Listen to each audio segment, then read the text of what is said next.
ചർച്ചയിലേക്ക് വരാം. കളമശ്ശേരി കടകംപള്ളി ഭൂമി തട്ടിപ്പ് കേസുകൾ പുതിയ വഴിത്തിരിവിലേക്ക്. സലിം രാജ് അടക്കമുള്ള പ്രതികളുടെ ചോദ്യം ചെയ്യലിലൂടെ CBIക്ക് ലഭിച്ചത് ഉന്നത രാഷ്ട്രീയ ബന്ധങ്ങളുടെ തെളിവുകൾ. തലസ്ഥാനത്തെ ഭരണകക്ഷിയിലെ പ്രമുഖൻ പ്രതിയാകും. റവന്യൂ മന്ത്രിയുടെ പേഴ്സണൽ സ്റ്റാഫ് അംഗവും പ്രതിസ്ഥാനത്ത്.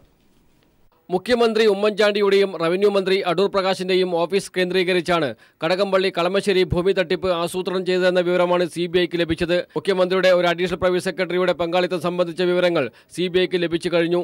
വരും ദിവസങ്ങളിൽ മുഖ്യമന്ത്രിയുടെ അഡീഷണൽ പ്രൈവറ്റ് സെക്രട്ടറിയെ CBI ചോദ്യം ചെയ്യും. അതോടൊപ്പം റവന്യൂ മന്ത്രിയുടെ അഡീഷണൽ പ്രൈവറ്റ് സെക്രട്ടറിക്കും ഭൂമി തട്ടിപ്പിൽ ബന്ധമുള്ളതായും CBIക്ക് വിവരം ലഭിച്ചിട്ടുണ്ട്. ഇവരെയും CBI ഉദ്യോഗസ്ഥർ ചോദ്യം ചെയ്യും. മുഖ്യമന്ത്രിയുടെയും റവന്യൂ മന്ത്രിയുടെയും അഡീഷണൽ പ്രൈവറ്റ് സെക്രട്ടറിമാരെ ചോദ്യം ചെയ്യുന്നതോടെ തട്ടിപ്പിൽ പങ്കുള്ള ഉന്നത രാഷ്ട്രീയ നേതാക്കളുടെ പേരുകൾ പുറത്തുവരും. മുഖ്യമന്ത്രിക്കും റവന്യൂ മന്ത്രിക്കും ഇടപാടിനെക്കുറിച്ച് അറിവുണ്ടായിരുന്നോ എന്ന കാര്യമാണ് CBI അന്വേഷിക്കുന്നത്. അതോടൊപ്പം തട്ടിപ്പിൽ ഇവർക്ക് പങ്കുണ്ടോ എന്നതും CBI പരിശോധിക്കും. തട്ടിപ്പ് നടക്കുന്ന ഘട്ടത്തിൽ ലാൻഡ് റവന്യൂ കമ്മീഷണറായിരുന്ന TO സൂരജിനെ CBI വീണ്ടും ചോദ്യം ചെയ്യും. തിരുവനന്തപുരം ജില്ലയിലെ ഉന്നത ഭരണകക്ഷി നേതാവിന്റെ പങ്കിനെക്കുറിച്ചും CBIക്ക് തെളിവ് ലഭിച്ചിട്ടുണ്ട്. സലിം രാജ് ഉൾപ്പെടെ അറസ്റ്റിലായ 10 പ്രതികളിൽ നിന്ന് അന്വേഷണം ഉന്നത രാഷ്ട്രീയ നേതാക്കളിലേക്ക് നീങ്ങുന്നു എന്ന വിവരമാണ് CBI കേന്ദ്രങ്ങളിൽ നിന്ന് ലഭിക്കുന്നത്. News bureau, Thiruvananthapuram. ചർച്ചയിലേക്ക് വരാം. സലിം രാജ് ഭൂമി തട്ടിപ്പ് കേസിലെ ഉന്നത ബന്ധങ്ങൾ. ഇന്ന് ഈ ചർച്ചയിൽ പങ്കെടുക്കുന്നത് കടകംപള്ളി ഭൂമി തട്ടിപ്പിന് ഇരയായ ശ്രീ കിഷോർ, കളമശ്ശേരി ഭൂമി തട്ടിപ്പിന് ഇരയായ ശ്രീ നാസർ, CPIM സംസ്ഥാന സെക്രട്ടേറിയറ്റ് അംഗം ശ്രീ MV ഗോവിന്ദൻ മാസ്റ്റർ, മാധ്യമപ്രവർത്തകരായ Shri P Rajan, Shri J Ajith Kumar, criminologist doctor James Vadakkumchery എന്നിവരാണ്. ആദ്യം കടകംപള്ളി ഭൂമി തട്ടിപ്പിന് ഇരയായ ശ്രീ കിഷോർ. CBIയുടെ ചോദ്യം ചെയ്യലിലൂടെ വളരെ വ്യക്തമായി ഇതിന് ഉന്നത രാഷ്ട്രീയ ബന്ധങ്ങളുണ്ട് എന്ന കാര്യമാണ് ഇന്ന് പുറത്തു വന്നിരിക്കുന്നത്. പീപ്പിൾ TV പുറത്തു കൊണ്ടുവന്ന വാർത്ത വളരെ സത്യസന്ധമായിരുന്നു എന്നതിൻ്റെ ആധികാരികമായിട്ടുള്ള റിപ്പോർട്ടുകളാണ് പുറത്തു വരുന്നത്. ഈ കടകംപള്ളി ഭൂമി തട്ടിപ്പിന് ഇരയായ ഒരാൾ എന്ന നിലയിൽ ഇതിൻ്റെ ഉന്നത രാഷ്ട്രീയ ബന്ധങ്ങളെക്കുറിച്ച് തീർച്ചയായും താങ്കൾക്ക് അറിവുള്ളതാണ്. അത് ഇന്നിപ്പോൾ പിൻ പോയിന്റ് ചെയ്യുന്നത് മുഖ്യമന്ത്രിയിലേക്കാണ് എന്ന് താങ്കൾ ദൃഢമായി വിശ്വസിക്കുന്നുണ്ടോ? ഞാൻ 100% ദൃഢമായിട്ട് മുഖ്യമന്ത്രിയിലോട്ടാണ് അന്വേഷണം ഇനി വരുന്നതെന്ന് വിശ്വസിക്കുന്നു. കാരണം എന്ന് വെച്ച് കഴിഞ്ഞാൽ ഈ തട്ടിപ്പ് ഹൈക്കോടതിയിൽ വന്ന് ഇത്രയും പ്രശ്നം ഉണ്ടാകുന്നതിന് മുമ്പ് തന്നെ ഞങ്ങൾ നേരിട്ട് സുതാര്യ കേരളം വഴി ഞാൻ തന്നെ നേരിട്ട് കൊണ്ട് മുഖ്യമന്ത്രിക്ക് പരാതി പറഞ്ഞു, നേരിട്ട് പറഞ്ഞു കടകംപള്ളി ഭൂമിയിലെ പ്രശ്നമാണ്. ഇത്രയൊക്കെ പ്രശ്നം ഉണ്ടായി മുഖ്യമന്ത്രിക്ക് സോൾവ് ചെയ്യേണ്ട ഒരു പ്രോബ്ലമേ അവിടെ ഉണ്ടായിരുന്നുള്ളൂ. പക്ഷേ മുഖ്യമന്ത്രി ഇതിനെല്ലാം ഒരു മൗന സംഭവം കൊടുത്ത കണക്ക് പെരുമാറുകയായിരുന്നു. ആരൊക്കെ എവിടെയൊക്കെ റവന്യൂ മന്ത്രി അവിടെയൊക്കെ പരാതി കൊടുത്തു, എവിടെ ചെന്നാലും മുഖ്യമന്ത്രിയുടെ ഓഫീസിൽ നിന്ന് വിളിച്ച് പറഞ്ഞു മുഖ്യമന്ത്രിയാണ് അവിടെ നിന്ന് ഇവിടെ നിന്നൊക്കെ പറഞ്ഞ് ഒരു ഒരു ധ്വനിയാണ് എവിടെയും കേൾക്കുന്നത്. നമുക്ക് ഒരിടത്തും നീതി ലഭിക്കാത്തതുകൊണ്ടാണ് ഞങ്ങൾ ഹൈക്കോടതിയിൽ പോയി CBI അന്വേഷണം ആവശ്യപ്പെട്ട് പോയത്. അവിടെ അഡ്വക്കേറ്റ് ജനറൽ അടക്കമുള്ള ആൾക്കാർ ഞങ്ങൾക്ക് ചെയ്യേണ്ട ശല്യങ്ങൾ മുഴുവൻ ചെയ്തിട്ടുണ്ട്. വളരെ വ്യക്തമാണ്. കൊച്ചി സ്റ്റുഡിയോയിൽ കളമശ്ശേരി ഭൂമി തട്ടിപ്പിന് ഇരയായ ശ്രീ നാസർ ഇപ്പോൾ പ്രതിസ്ഥാനത്തേക്ക് വരുന്നത് ഉന്നത രാഷ്ട്രീയ ബന്ധമുള്ളവരാണ്. ആ ഉന്നത രാഷ്ട്രീയ ബന്ധത്തിൻ്റെ ഏറ്റവും പ്രധാനമായ ഇടമെന്ന് പറയുന്നത് മുഖ്യമന്ത്രിയുടെ ഓഫീസാണെന്ന് താങ്കളും വിശ്വസിക്കുന്നു. അതിൽ മുഖ്യമന്ത്രിയെ താങ്കൾ എങ്ങനെ പ്രതിഷ്ഠിക്കുന്നു? ശ്രീ കിഷോറിൻ്റെ വാക്കുകൾ താങ്കൾ ശ്രദ്ധിച്ചിട്ടുണ്ടാകും.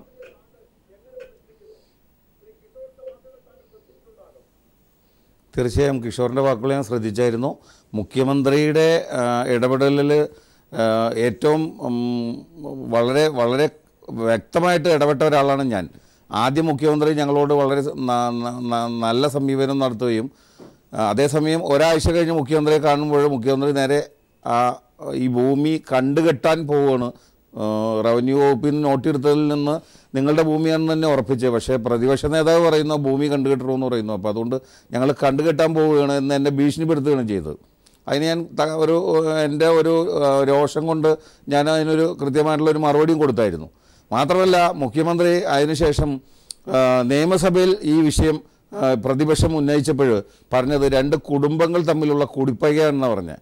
ഇപ്പോൾ ആ പറഞ്ഞ കള്ളങ്ങളൊക്കെ എങ്ങോട്ട് പോയി? ഇപ്പോൾ അത് കഴിഞ്ഞ് ഹൈക്കോടതി വിധി വന്നപ്പോൾ ആലപ്പുഴ പ്രസ് ക്ലബ്ബിൽ വെച്ച് പറഞ്ഞത് ഞാനത് അദ്ദേഹത്തോട് ചോദിച്ചു, അവർക്ക് കിട്ടിയില്ലെങ്കിൽ പിന്നെ നിങ്ങൾക്ക് കിട്ടൂല, പിന്നെ ആർക്ക് പോകുമെന്നൊക്കെ ചോദിച്ചു, അങ്ങനെയാണെന്ന് പറഞ്ഞു. എല്ലാം കള്ളങ്ങളാണ്. കാരണം വായെടുത്ത് വെച്ചാൽ നുണ മാത്രമാണ് അദ്ദേഹം പറയുന്നത് ഈ വിഷയത്തിൽ. അപ്പോൾ മുഖ്യമന്ത്രിയുടെ പങ്ക് വളരെ വ്യക്തമാണ്. മുഖ്യമന്ത്രി, റവന്യൂ മന്ത്രി ആദ്യം പറയുന്നുണ്ട്. അത് ഞാൻ അനുഭവിച്ച ആളാണ്. ഞാൻ വ്യക്തമായ മൊഴി കൊടുത്തിട്ടുണ്ട്. തീർച്ചയായും മുഖ്യമന്ത്രിയിലേക്ക് എത്തും എന്ന് തന്നെയാണ് ഞാൻ പ്രതീക്ഷിക്കുന്നത്. കാരണം ഇത് വരുന്നത് 2 IAS ഉദ്യോഗസ്ഥർ വഴിയാണ്. ഒന്ന് എറണാകുളം ജില്ലാ കളക്ടർ ഷെയ്ഖ് ഫരീദ്, രണ്ടാമത്തത് ലാൻഡ് റവന്യൂ കമ്മീഷണറായിരുന്ന ഇപ്പോൾ സസ്പെൻഷനിൽ കഴിയുന്ന ശ്രീ TO സൂരജ് സാർ. അവർ വഴിയാണ് ഈ മുഖ്യമന്ത്രി. കാരണം IAS ഉദ്യോഗസ്ഥരെ നിയന്ത്രിക്കുന്നത് മുഖ്യമന്ത്രിയാണ്. മുഖ്യമന്ത്രിക്ക് മാത്രമാണ് IAS ഉദ്യോഗസ്ഥരെ നിയന്ത്രിക്കാൻ പറ്റുള്ളൂ. അല്ലാതെ ഒരു സലീം രാജിനൊന്നും ഇതുപോലെ ഒരു സ്വന്തമായിട്ട് 2 വില്ലേജ് ഓഫീസ് ഉണ്ടാക്കാനും 2 താലൂക്ക് ഓഫീസ് ഉണ്ടാക്കാനും 2 ജില്ലാ കളക്ടർ ഉണ്ടാക്കാനും സാധിക്കില്ല.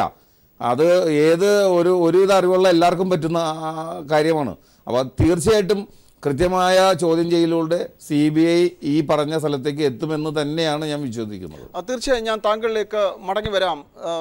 ശ്രീ കിഷോറും ശ്രീ നാസറും പറഞ്ഞ കാര്യങ്ങൾ എടുത്ത് പരിശോധിച്ചാൽ ശ്രീ MV ഗോവിന്ദൻ മാസ്റ്റർ കൃത്യമായും അവർ പ്രതിസ്ഥാനത്തേക്ക് നിർത്തുന്നത് മുഖ്യമന്ത്രിയെ തന്നെയാണ്. മുഖ്യമന്ത്രിയുടെ ഓഫീസ് മാത്രമല്ല, റവന്യൂ മന്ത്രിയുടെ ഓഫീസ്, അവരുടെ അഡീഷണൽ പ്രൈവറ്റ് സെക്രട്ടറിമാർ, അതുപോലെ തന്നെ റവന്യൂ വകുപ്പിലെ ഉന്നത ഉദ്യോഗസ്ഥന്മാർ, എല്ലാ തലങ്ങളിലും രാഷ്ട്രീയ തലം മുതൽ ഉദ്യോഗസ്ഥ തലം വരെ വലിയൊരു ശൃംഖല ഈ തട്ടിപ്പിൻ്റെ ഭാഗമായി നിൽക്കുന്നു.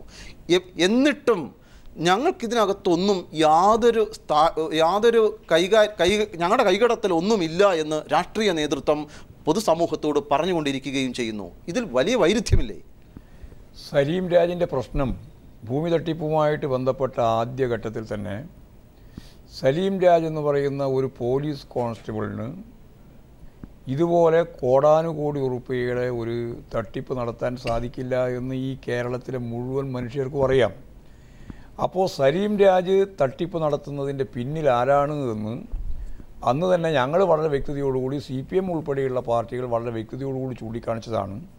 ഇതിൻ്റെ പിന്നിൽ മുഖ്യമന്ത്രിയാണ് ഉള്ളത്. മുഖ്യമന്ത്രി മാത്രമല്ല, റവന്യൂ വകുപ്പും ഉണ്ട് എന്നിപ്പോഴും കൂടുതൽ വെളിച്ചത്ത് വരികയാണ്. അവരുടെ പ്രധാനപ്പെട്ട സ്റ്റാഫിലെ ഉദ്യോഗസ്ഥന്മാർ, റവന്യൂ ഉദ്യോഗസ്ഥന്മാർ, അതുപോലെ തന്നെ കലക്ടർമാർ, ഉയർന്ന ഉദ്യോഗസ്ഥ വൃന്ദം ഉൾപ്പെടെ ഗൗരവപൂർണമായ ഒരു ഇടപെടലിലൂടെയാണ് സലീം രാജ് എന്ന് പറയുന്ന മുഖ്യമന്ത്രിയുടെ ഗൺമാന് ഇത്ര വലിയൊരു കുംഭകോണം നടത്തുന്നതിന് വേണ്ടിയുള്ള സൗകര്യം ഒരുക്കിയിട്ടുള്ളത്. ഈ ഒരുക്കിയിട്ടുള്ള മുഖ്യമന്ത്രിയും അതുപോലെ തന്നെ റവന്യൂ വകുപ്പും കൈകാര്യം ചെയ്യുന്ന മന്ത്രിയും ഉൾപ്പെടെയുള്ളവർ യഥാർത്ഥത്തിൽ കേരളത്തിലെ ജനങ്ങളെ കബളിപ്പിക്കുകയായിരുന്നു. ഞങ്ങളിതൊന്നും അറിയുന്നതല്ല, ഞങ്ങൾക്കിതൊന്നും ബാധകമല്ല, ഉണ്ടായിട്ടുള്ള സംഭവങ്ങളെ സംബന്ധിച്ച് ഞങ്ങളതിലൊന്നും ഇടപെടുന്നില്ല എന്ന ഒരു ധാരണ ഉണ്ടാക്കാൻ വേണ്ടിയിട്ടാണ് ശ്രമിച്ചത്. പരാതി നേരിട്ട് മുഖ്യമന്ത്രിക്ക് കൊടുത്തവരാണ് ഇവർ രണ്ടുപേരും. ആ പരാതിയെ സംബന്ധിച്ച് എന്തെങ്കിലും ഗൗരവപൂർണ്ണമായ ഒരു അന്വേഷണം നടത്താനോ ആവശ്യമായ നിലപാട് സ്വീകരിക്കാനോ മുഖ്യമന്ത്രി തയ്യാറായിട്ടില്ല, റവന്യൂ വകുപ്പ് മന്ത്രിയും തയ്യാറായിട്ടില്ല. അപ്പോൾ കേരളത്തിൻ്റെ ചരിത്രത്തിൽ ഇതുവരെ കേട്ടുകേൾവിയില്ലാത്ത രീതിയിൽ മുഖ്യമന്ത്രിയുടെ ഓഫീസ് മുഖേന ബന്ധപ്പെട്ട് നടത്തിയിട്ടുള്ള വമ്പിച്ചൊരു കൊള്ള, അത് നേരത്തെ സരിതാ പ്രശ്നവുമായിട്ട് ബന്ധപ്പെട്ട സോളാർ പ്രശ്നമാണെങ്കിൽ ഇപ്പോൾ ഭൂമി തട്ടിപ്പുമായിട്ട് ബന്ധപ്പെട്ട പ്രശ്നത്തിൻ്റെ അകത്തും പ്രധാനപ്പെട്ട കേന്ദ്രീകൃത ഓഫീസ് മുഖ്യമന്ത്രിയുടെ ഓഫീസാണ്. മുഖ്യമന്ത്രിയുടെ അതിൻ്റെ പ്രഭവ കേന്ദ്രം. മാത്രവുമല്ല, അദ്ദേഹം മുഖ്യമന്ത്രി നിയമസഭയിൽ പറഞ്ഞത് കളമശ്ശേരിയിലെ ഭൂമി തട്ടിപ്പ് എന്ന് പറയുന്നത് 2 കുടുംബങ്ങൾ തമ്മിലുള്ള ഡിസ്പ്യൂട്ട് മാത്രമാണ്. സിവിൽ ഡിസ്പ്യൂട്ടായിട്ട് അതിനെ ചുരുക്കി കാണിക്കുവാൻ നിയമസഭയിൽ മുഖ്യമന്ത്രി ശ്രമിച്ചു. വളരെ ഗൗരവമുള്ള ഒരു പ്രശ്നം മുഖ്യമന്ത്രി ലാഘവത്തോടുകൂടി ജനങ്ങളുടെ മുമ്പിൽ അവതരിപ്പിക്കുകയാണ് യഥാർത്ഥത്തിൽ അസംബ്ലിയിൽ ഈ കളവ് പറയുന്നതിലൂടെ ചെയ്തിട്ടുള്ളത്. അസംബ്ലിയിൽ കളവ് പറഞ്ഞ മാത്രമല്ല, ഈ മനുഷ്യനെതിരായിട്ട്, സലീം രാജിനെതിരായിട്ട് ഹൈക്കോടതിയുടെ ഭാഗമായിട്ട് പ്രശ്നം ഉയർന്നു വന്ന് ഒരു പരാമർശം ഉണ്ടായപ്പോൾ മുഴുവൻ കോൾ ഷീറ്റും, ഫോണിൻ്റെ കോൾ ഷീറ്റ് മുഴുവൻ പരിശോധിക്കണം എന്ന് രാവിലെ വിധി പറഞ്ഞപ്പോൾ ആ വിധിക്കെതിരായിട്ട് ഒരു തരത്തിലും ഒരു പ്രൈവറ്റ് കേസിൽ ഇടപെടേണ്ട കാര്യമില്ല. കാരണം അദ്ദേഹം സസ്പെൻഡ് ചെയ്യപ്പെട്ടൊരു പോലീസുകാരനായിരുന്നു. കോഴിക്കോട് ഒരു പെൺ സംബന്ധമായ പ്രശ്നത്തിൻ്റെ അകത്ത് ഇടപെട്ട് അവിടെ നാട്ടുകാർ പിടികൂടി ഒരു രക്ഷയില്ലാതെ വന്നപ്പോൾ സസ്പെൻഷന് വിധേയപ്പെട്ട് കിടക്കുമ്പോഴാണ് ഈ തട്ടിപ്പ് കേസിൻ്റെ ഭാഗമായിട്ട് കോൾ ഷീറ്റ് മുഴുവൻ പരിശോധിക്കണമെന്ന് കൃത്യതയോടുകൂടി കോടതി നിർദ്ദേശിക്കുന്നത്. ആ കോടതി നിർദ്ദേശത്തെ മറികടക്കുന്നതിന് വേണ്ടി അന്ന് AG കോടതി ഇടപെടുന്നത്. കേവലമായി ഇടപെടൽ മാത്രമല്ല, ശക്തമത്തായിട്ടുള്ള സമ്മർദ്ദത്തെ തുടർന്നാണ് അതിൽ നിന്ന് മോചിപ്പിക്കപ്പെടുന്ന അവസ്ഥയുണ്ടായത്. എന്താ കാരണം? വളരെ വ്യക്തമാണ്, പകൽ വെളിച്ചം പോലെ വ്യക്തമാണ്. ആ കോൾ ഷീറ്റ് മുഴുവൻ, അതായത് ഫോൺ ഷീറ്റ് മുഴുവൻ കൃത്യമായിട്ട് പരിശോധിച്ചാൽ ആ പരിശോധനയുടെ ഭാഗമായിട്ട് അകപ്പെടാൻ പോകുന്നവരാരൊക്കെയാണ് എന്ന് ആരെക്കാളും നന്നായിട്ട് അറിയുന്ന ഒരാളാണ് മുഖ്യമന്ത്രി. മുഖ്യമന്ത്രിക്ക് വേണ്ടിയിട്ടാണ് AG ആ തരത്തിലുള്ള ഇടപെടൽ നടത്തിയിട്ടുള്ളത് എന്ന കാര്യത്തിൽ ഒരു സംശയവുമില്ല. തീർച്ചയായിട്ടും താങ്കളുടെ നിലപാട് വളരെ വ്യക്തമാണ്. ശ്രീ പി രാജൻ, ഒരു സാധാരണ പോലീസ് ഉദ്യോഗസ്ഥന് ഇത്തരത്തിലുള്ള തട്ടിപ്പ് നടത്താൻ കഴിയില്ല എന്ന് ഏതൊരാൾക്കും അറിയാവുന്നതാണ്. ഇപ്പോൾ CBIയുടെ ചോദ്യം ചെയ്യലിലൂടെ പുറത്തു വന്നിരിക്കുന്ന വിവരങ്ങൾ, മാധ്യമങ്ങൾക്ക് ലഭിക്കുന്ന വിവരങ്ങൾ ഉന്നത രാഷ്ട്രീയ ബന്ധങ്ങൾ തന്നെയാണ്. സ്വാഭാവികമായും മുഖ്യമന്ത്രിയുടെ ഓഫീസും എന്തിന് മുഖ്യമന്ത്രി തന്നെയും പ്രത്യക്ഷത്തിൽ ഈ കേസുമായി ബന്ധപ്പെടുന്ന സാഹചര്യം. ഇന്ന് പ്രതിപക്ഷ നേതാവ് ശ്രീ VS അച്യുതാനന്ദൻ മാധ്യമങ്ങളോട് പറഞ്ഞത് മുഖ്യമന്ത്രി രാജിവെക്കണം എന്നാണ്.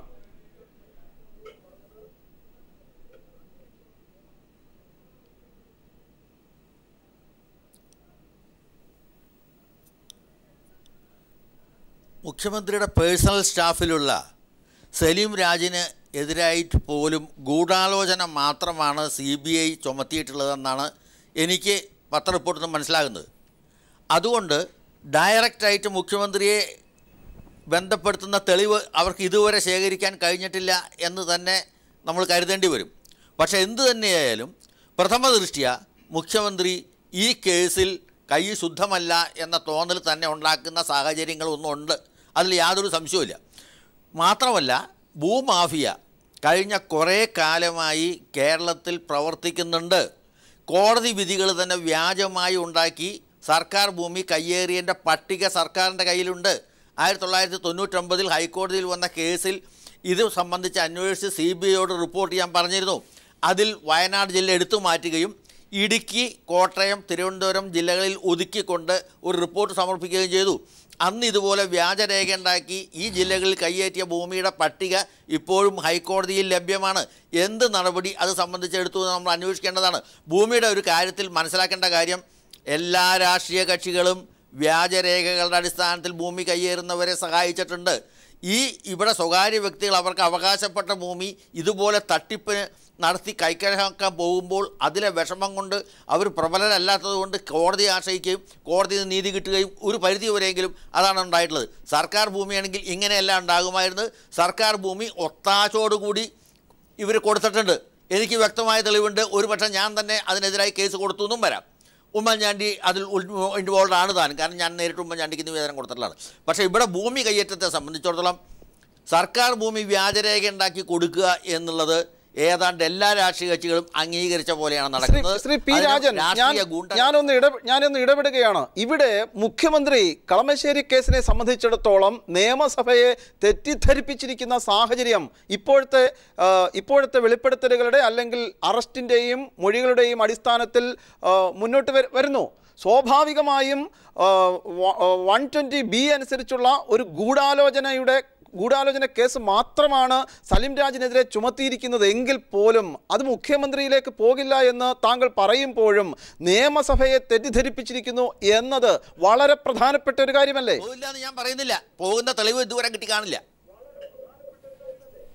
അതെ, തീർച്ചയായിട്ടും അതെ, പോകില്ല എന്ന് ഞാൻ പറയുന്നത് പോകുന്ന വിധത്തിൽ ഇപ്പോൾ ഇതുവരെ തെളിവ് കിട്ടി കാണില്ല. മുഖ്യമന്ത്രിക്ക് IAS ഓഫീസർമാർ പറഞ്ഞു കൊടുക്കുന്ന കാര്യങ്ങളെ നിയമസഭയിൽ പറയാൻ പറ്റുള്ളൂ എന്നുള്ളതും ഒരു യാഥാർത്ഥ്യമാണ്. ഒരുപക്ഷെ അദ്ദേഹത്തിന് ബാഹ്യമായ വിവരങ്ങൾ കിട്ടിയാൽ പോലും രാജൻ കേസിലും പോയത് അങ്ങനെയാണ് ഉണ്ടായത്. നേരിട്ട് പറയാൻ പറ്റില്ല. ഈ IAS ഉദ്യോഗസ്ഥന്മാർ നൽകുന്ന വിവരമേ പറയാൻ പറ്റുള്ളൂ. അത് തന്നെയായിരിക്കും ഇതിൽ IAS ഉദ്യോഗസ്ഥന്മാർ, സെക്രട്ടറിമാർ വരെ ഉൾപ്പെട്ടിട്ടുണ്ട്. തീർച്ചയായും ഞാൻ താങ്കളിലേക്ക് വരാം.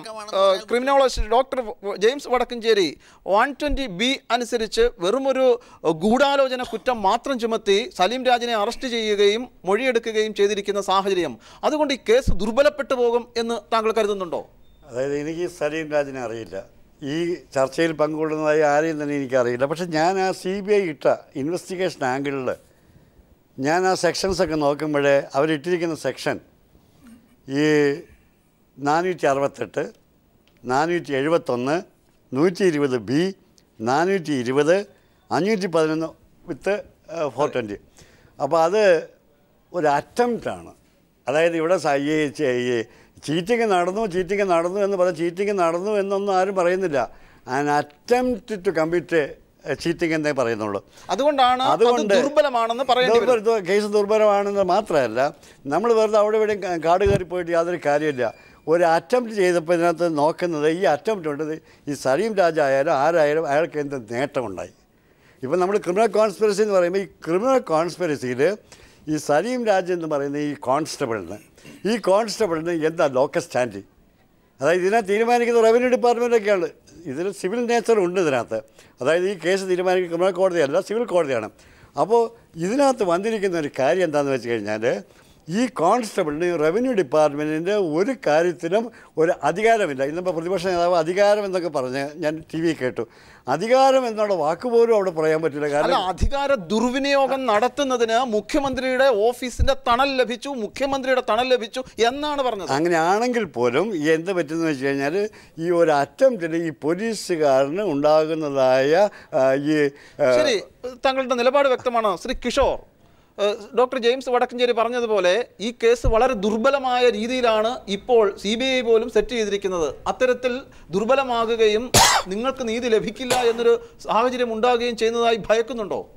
ഇല്ല, ഭയക്കുന്നില്ല. കാരണം അറ്റംപ്റ്റ് അല്ല നടന്നിട്ടുള്ളത്. കാരണം എന്ന് വെച്ച് കഴിഞ്ഞാൽ അറ്റംപ്റ്റ് അല്ല.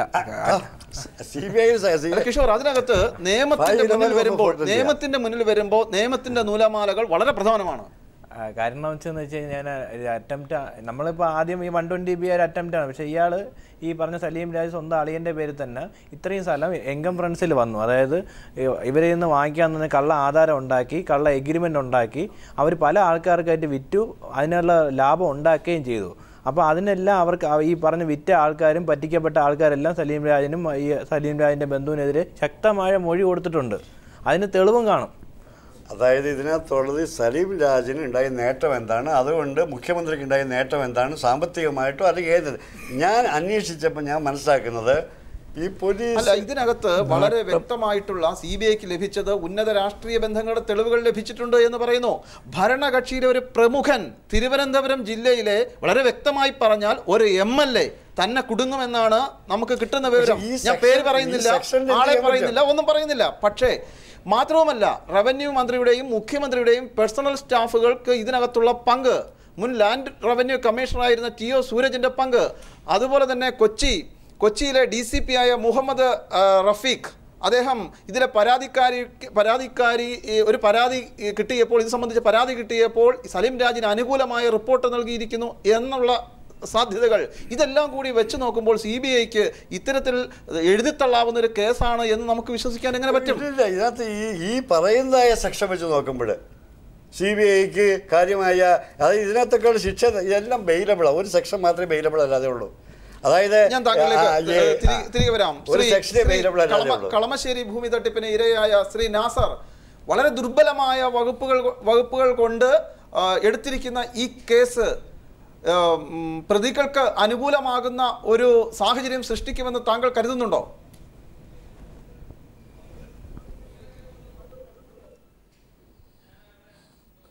ഇന്ത്യയിലെ ഒരു നമ്പർ 1 ഏജൻസിയാണ് CBI. അങ്ങനെ ഒരു പരാജയപ്പെടുന്ന ഒരു കേസിന് വേണ്ടി ഇറങ്ങിത്തിരിക്കുമെന്ന് എനിക്ക് തീരെ വിശ്വാസമില്ല. CBI ഏറ്റെടുത്ത കേസുകൾ പൂർണ്ണമായിട്ടും വിജയിച്ചിട്ടുണ്ട്. അതിൻ്റെ പുറകിൽ ആൾ നിന്നിട്ടുള്ള സംഗതികളിലെല്ലാം അവർ കൃത്യമായിട്ട് അവർ വിജയിച്ചിട്ടുണ്ട്. അതിനുവേണ്ടി ഇവിടെ ഒരു 40ഓളം വരുന്ന ഒരു സംഘമാണ്, ഇവിടെ CBIയുടെ ഒരു സംഘമാണ് വർക്ക് ചെയ്തിട്ടുള്ളത്. എല്ലാ നിയമവശങ്ങളും അവർ ചർച്ച ചെയ്താണ് അത് മുമ്പോട്ട് പോകുന്നതെന്ന് എനിക്ക് ബോധ്യപ്പെട്ടിട്ടുള്ള കാര്യമാണ്. അപ്പോൾ ഒരിക്കലും CBI അങ്ങനെ ഒരു കാരണവശാലും അങ്ങനെ എളുപ്പത്തിൽ ഊരിപ്പോകുന്ന ഒരു ശ്രീ നാസർ, ഇവിടെ ഏറ്റവും പ്രധാനപ്പെട്ട കാര്യം സലീം രാജാണ് മുഖ്യമന്ത്രിയുടെ ഓഫീസുമായി ബന്ധപ്പെട്ട് ഈ കേസിൽ ഇടപെട്ടിരിക്കുന്നത്. സ്വാഭാവികമായും ഇവിടെ സലീം രാജിനെതിരെ വന്നിരിക്കുന്നത് വെറും ഒരു ഗൂഢാലോചന കുറ്റം മാത്രമാകുന്നു, അറ്റംപ്റ്റ് മാത്രമാകുന്നു. 120B അനുസരിച്ച് മാത്രമാണ് അദ്ദേഹം ഇതിനകത്ത് പ്രതിയാകുന്നത്. അതിന്റെ അടിസ്ഥാനത്തിലാണ് അറസ്റ്റ് ചെയ്തിരിക്കുന്നത്. അതുകൊണ്ടാണ് ഡോക്ടർ ജെയിംസ് വടക്കഞ്ചേരി ഇന്നലത്തെ ഈ ചർച്ചയിൽ ഡോക്ടർ ജോർജ് ജോസഫും ഇതേ വാദഗതി ഉന്നയിച്ചു.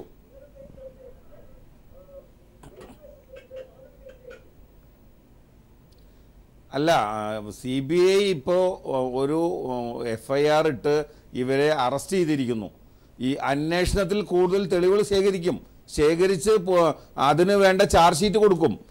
ഉറപ്പാണ് അക്കാര്യത്തിൽ. കാരണം അങ്ങനെ അത്ര മോശമായിട്ടുള്ള ഒരു പെട്ടെന്ന് ഊരിപ്പോകുന്ന ഒരു ചാർജ് ഷീറ്റ് ഒരു കാരണവശാലും CBI കൊടുക്കില്ല എന്ന് തന്നെയാണ് എൻ്റെ വിശ്വാസം. എനിക്ക് അങ്ങനെയാണ് ബോധ്യപ്പെട്ടിട്ടുള്ളത്. പുതിയ തെളിവുകളും പുതിയ ചോദ്യം ചെയ്യലിൽ കിട്ടുന്ന തെളിവുകളും പുതിയ സാക്ഷികളും ഇതെല്ലാം വരുമ്പോൾ തെളിവുകൾ പൂർണ്ണമാവും. കൂടുതൽ സെക്ഷൻ ചേർത്ത് ഉറപ്പായും സലീം രാജ് അങ്ങനെ എളുപ്പത്തിൽ പോകില്ല. കാരണം സലീം രാജ് ഒരു ഗൺമാൻ മാത്രമായ സലിം രാജിന് വേണ്ടി മുഖ്യമന്ത്രിയും റവന്യൂ മന്ത്രിയും അദ്ദേഹത്തിന്റെ ഓഫീസും ഇങ്ങനെ വഴങ്ങിക്കൊടുക്കുമെന്ന് എങ്ങനെ വിശ്വസിക്കാൻ പറ്റും എന്നൊരു ചോദ്യം മറുവശത്തില്ലേ?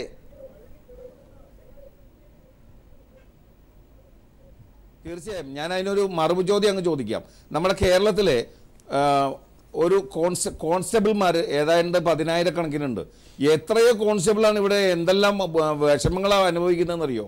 ഓരോരോ പല കേസിലും പെട്ടിട്ട്. ഈ സലീം രാജിന് മാത്രം എന്തിനാണ് ഈ അഡ്വക്കേറ്റ് ജനറൽ വരുന്നത്? സലീം രാജിന് മാത്രം അറസ്റ്റ് ചെയ്യുമ്പോൾ അല്ലെങ്കിൽ ചോദ്യം ചെയ്യാൻ വരുമ്പോൾ അല്ലെങ്കിൽ അതിന് വരുമ്പോൾ എങ്ങനെയാണ്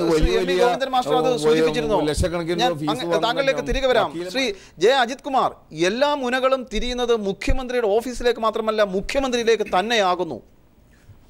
അത് വളരെ കൃത്യമായ പറഞ്ഞ ഡോക്ടർ സന്തോഷ്, ഞാൻ കൃത്യമായിട്ട് പറയട്ടെ. ഇപ്പോൾ ഇങ്ങനെ ഒരു അറസ്റ്റിലേക്ക് കാര്യങ്ങൾ നീങ്ങാനും CBI തന്നെ ഇതുപോലുള്ള ഡോക്ടർ ജെയിംസ് വടക്കഞ്ചേരി പറഞ്ഞ പോലെ ദുർബലമോ ശക്തമായ വകുപ്പുകളാണ് ചാർജ് ചെയ്യപ്പെട്ടിരിക്കുന്നതെങ്കിൽ പോലും ഇപ്പോൾ പെട്ടെന്ന് ഈ ഒരു അറസ്റ്റ് തിരുവനന്തപുരത്തു നിന്ന് ഒരാളെ അറസ്റ്റ് ചെയ്യുന്നു, ബാക്കി 10 പേരെ കൊച്ചിയിൽ നിന്ന് അറസ്റ്റ് ചെയ്യുന്നു എന്നൊക്കെ പറയുമ്പോൾ ഈ അറസ്റ്റും ഈ സംഭവങ്ങളൊക്കെ ഉരുത്തിരിഞ്ഞ് വരുന്ന സന്ദർഭം കൂടി ഇവിടെ ചർച്ച ചെയ്യപ്പെടേണ്ടതാണ്.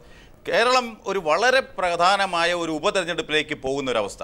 അരുവിക്കര തെരഞ്ഞെടുപ്പ് പടിവാതിൽക്കൽ വന്ന് നിൽക്കുന്നു. അരുവിക്കര തെരഞ്ഞെടുപ്പ് ഈ സർക്കാരിൻ്റെ ഒരു കൃത്യമായ പ്രവർത്തനങ്ങളുടെ ഒരു ലിറ്റ്മസ് ടെസ്റ്റ് ആയിരിക്കുമെന്ന് മുഖ്യമന്ത്രി തന്നെ പറയുന്നു.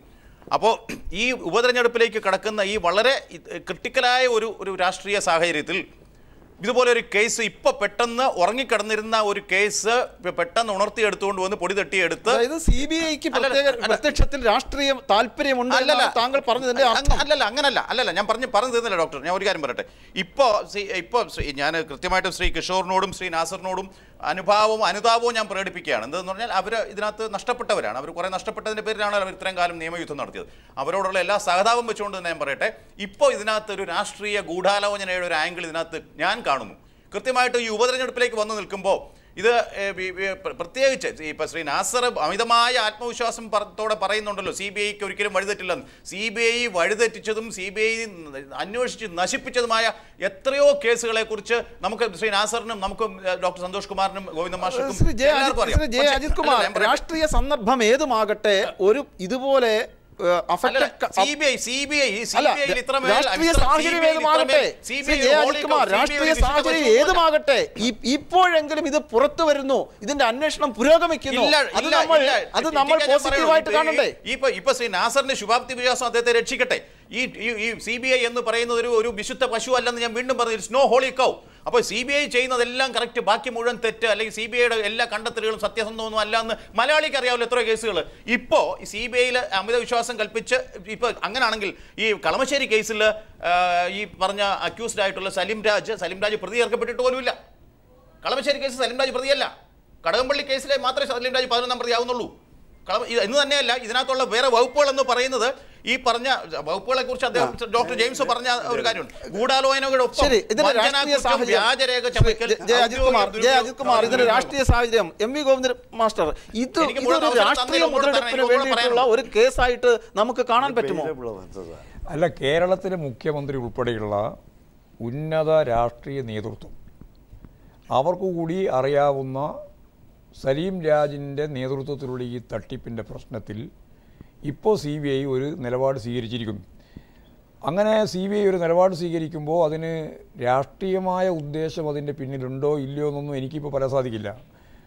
CBI എന്ന് പറയുന്നത് എല്ലാം ഇവിടെ ചൂണ്ടിക്കാണിച്ചതുപോലെ വളരെ വളരെ വിശുദ്ധമായ ഒന്നാണ്. അവർ അന്വേഷിച്ചത് മുഴുവൻ കാര്യങ്ങളും വിജയത്തിലേക്കാണ് കൊണ്ടുപോവുക എന്നൊന്നും പറയുന്നതിനോടൊന്നും എനിക്ക് യോജിപ്പില്ല.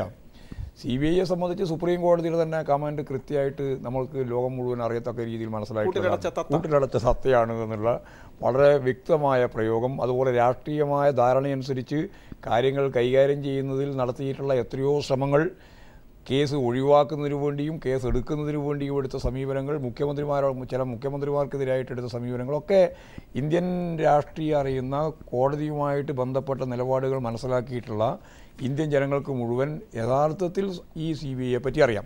ഞാൻ അതിലേക്കല്ല ഇപ്പോൾ കടക്കുന്നത്.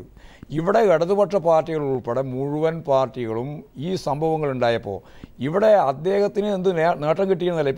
ഇപ്പോൾ സലീം രാജിന് ഈ ഭൂമിയുടെ ഭാഗമായിട്ട് എന്തെങ്കിലും കിട്ടിയോ എന്നുള്ളതാണ് ക്രിമിനൽ അന്വേഷണത്തിൻ്റെ ഭാഗമായിട്ട് തോന്നുക. പക്ഷേ ഇവിടെ 44 ഏക്കർ ഭൂമി സ്വന്തം കയ്യിൽ വെച്ചിരുന്ന കിഷോർ ഉൾപ്പെടെയുള്ള ആളുകളുടെ കയ്യിൽ നിന്ന് അവർ പോലും അറിയാതെ കള്ളപ്രമാണമുണ്ടാക്കി കോടിക്കണക്കിന് രൂപയുടെ സ്വത്ത് ആയിരക്കണക്കിന് മനുഷ്യന്മാരെ അധികാരാക്കുന്നതിന് വേണ്ടിയുള്ള ബോധപൂർവമായ ഇടപെടലിൻ്റെ അകത്ത് കോടതി ശക്തമത്തായി ഇടപെട്ടപ്പോഴാണ് ആ പട്ടയം റദ്ദ് ചെയ്യപ്പെടുന്ന അല്ലെങ്കിൽ കള്ളപ്രമാണം റദ്ദ് ചെയ്യപ്പെടുന്നത്. അജിത് കുമാർ, MV ഗോവിന്ദൻ മാസ്റ്റർ പറഞ്ഞത് ശ്രദ്ധിച്ചല്ലോ. അതാണ് വളരെ പ്രധാനം. അതിന്റെ രാഷ്ട്രീയ സാഹചര്യങ്ങളെ താങ്കൾ മാറ്റിവെക്കൂ. അല്ല, ഇതിനകത്ത് കളമശ്ശേരിയിൽ കൃത്യമായിട്ട് നമുക്ക് അറിയാവുന്ന ഒരു കാര്യമുണ്ട്. കളമശ്ശേരിയിൽ ഈ പറഞ്ഞ പോലെ കുടുംബങ്ങൾ തമ്മിലുള്ള അല്ലെങ്കിൽ ബന്ധുക്കൾ തമ്മിലുള്ള ഒരു വസ്തു തർക്കം മാത്രമാണ്. അതിന്റെ വസ്തുവിന്റെ ഏരിയ എത്രയോ ആയിക്കോട്ടെ, എത്ര ഏക്കറോ എത്ര എന്തോ അല്ല, അതല്ല. ശ്രീ നാസർ, അങ്ങനെ ഒരു സിവിൽ ഡിസ്പ്യൂട്ട് മാത്രമാണോ അത്? സിവിൽ ഡിസ്പ്യൂട്ട് അത് ബേസിക്കായിട്ട് ഇവിടെ അതല്ലല്ലോ. ഇവിടെ 1600 കുടുംബം പറഞ്ഞതിന് കൃത്യമായിട്ട് ഒരു മറുപടി പറയാം. അതായത് അദ്ദേഹം പറയുന്നു ഇപ്പോൾ ഒരു രാഷ്ട്രീയ സാഹചര്യമാണ്, ഞങ്ങളെല്ലാം മറ്റേ മുഖ്യമന്ത്രിയെ താഴെ ഇറക്കാൻ നടക്കുന്ന ആളുകളാണെന്നുള്ള രീതിയിലാണ് അദ്ദേഹം പറയുന്നത്. അതല്ല, 28/3/2014 ബഹുമാനപ്പെട്ട കേരള ഹൈക്കോടതി 9 മാസത്തിൽ അന്വേഷിച്ച് റിപ്പോർട്ട് ചാർജ് ഷീറ്റ് കൊടുക്കാനും ഹൈക്കോടതിക്ക് റിപ്പോർട്ട് കൊടുക്കാനും ആവശ്യപ്പെട്ടത്.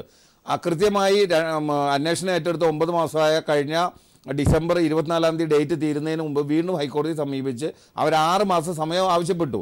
ആ സമയം ഈ മാസം ജൂൺ മാസം 24 തീരുന്നത്. ഇത് അരുവിക്കര തിരഞ്ഞെടുപ്പ് ഇപ്പോൾ വന്ന കാര്യമല്ലേ?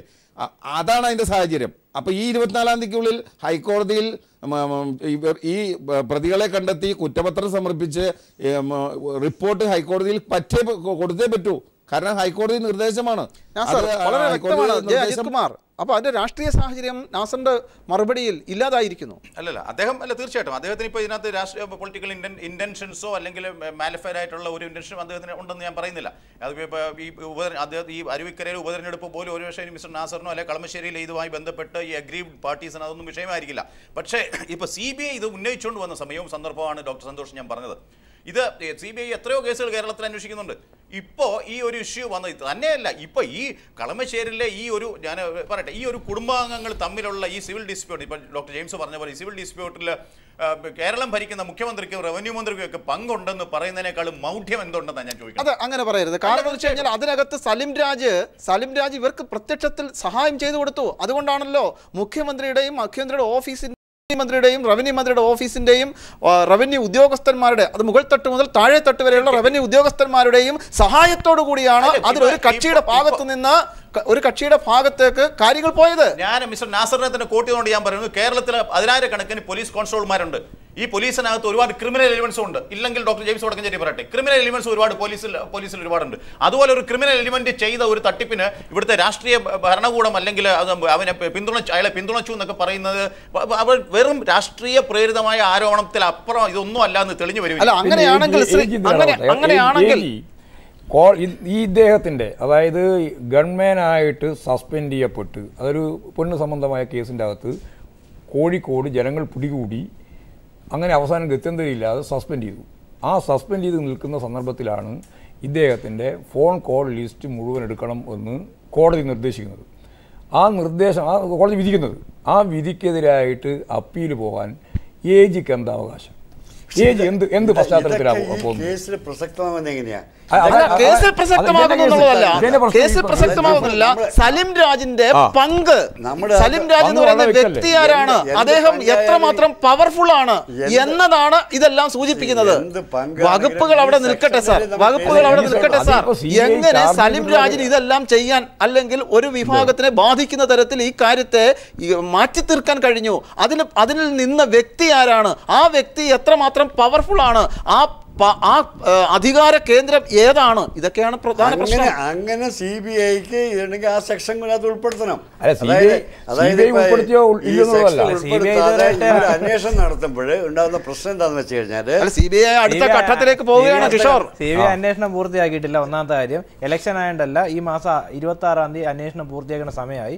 അപ്പോൾ അറസ്റ്റ് ചെയ്ത് അന്വേഷണ പുരോഗതി കാണിക്കണമെന്ന് പറഞ്ഞ് കഴിഞ്ഞ ആഴ്ച ഹൈക്കോടതി CBIക്ക് ഒരു ഉത്തരവ് കൊടുത്തിട്ടുണ്ട്. അതിന്റെ അടിസ്ഥാനമാക്കിയാണ് അന്വേഷണ പുരോഗതി കാണിച്ച് അവർ അറസ്റ്റ് ചെയ്തത്. ആ അന്വേഷണ പുരോഗതിയിൽ ഭീഷണിപ്പെടുത്തി എന്ന് പറയത്തക്ക വിധത്തിലുള്ള സെക്ഷൻ അവർ കിട്ടിയിട്ടില്ല. അടുത്ത ഘട്ടത്തിലേക്ക് വരും. അല്ല, അത് അവിടെ നിൽക്കട്ടെ, അടുത്ത ഘട്ടത്തിലേക്ക് വരും. ശ്രീ പി രാജൻ, കൊച്ചി സ്റ്റുഡിയോയിൽ ശ്രീ പി രാജൻ, ഇത് യഥാർത്ഥത്തിൽ മുഖ്യമന്ത്രിയിലേക്ക് പോകുന്ന തരത്തിൽ ഈ കേസിൽ ഒന്നുമില്ല എന്ന തരത്തിലൊരു വാദം വരികയാണ്.